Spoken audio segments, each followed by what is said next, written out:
Weather didn't want to warm up at all today. Temperatures only got back into the middle 40s for highs. We sit just at 40 degrees right now in Rockford. Many other locations, though, down into the 30s already. And with a breezy west wind up to 22 miles per hour, wind chills are a good 10 degrees colder than the air temperature, down to 30 for Rockford, 20s elsewhere. We see a mainly cloudy sky, so that should clear out later on tonight. Either way, though, we are still looking at some pretty brisk conditions for about another 24 hours. And temperatures like today, well below average. This is where we usually are for the end of March. However, the average weather doesn't necessarily line up with the weather that we have during a daily basis.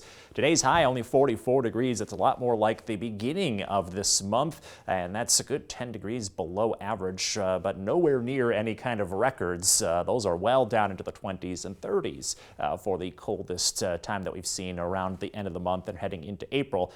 Later tonight, also 10 degrees below average. That leaves us in the low 20s. Make it a couple flurries early. It's why we have some cloud cover now. Wind chills will be exceptionally brisk going into the morning, at least by April 1st standards. First on radar, satellite and radar shows some activity out there. Now, a lot of this not really getting down to the ground, but don't be surprised if you do see a snowflake or two early tonight. Little to no snow accumulation expected. You probably won't see really any evidence of this outside of, again, a snowflake or two floating around in the sky, but that just shows how chilly the air is. On top of the wind chills, of course, 26 to 30 across the state line right now with the wind chill values.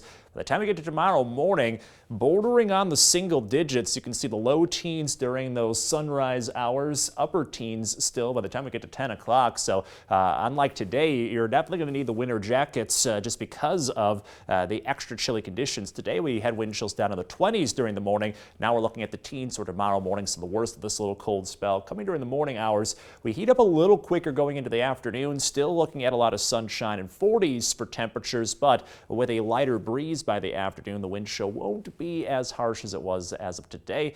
We do look for just one day of this extra cold before things really start to heat on up later this week. We get back to spring weather very quickly, back to average on Friday, above average for Saturday, 70s returning for the first time this year going into the end of the weekend, and the weather stays dry, as you can see, and this is right on schedule for the most part when it comes to that first 70-degree day. Usually we see it by the end of March. That's kind of the average time that those 70s pop on up, so we're within a couple days of that.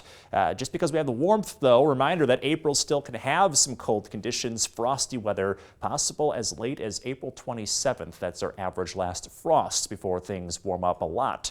As you look in the forecast, along with the warmth, we see dry conditions. So next week, we keep a slight chance for rain in the forecast as scattered showers are possible.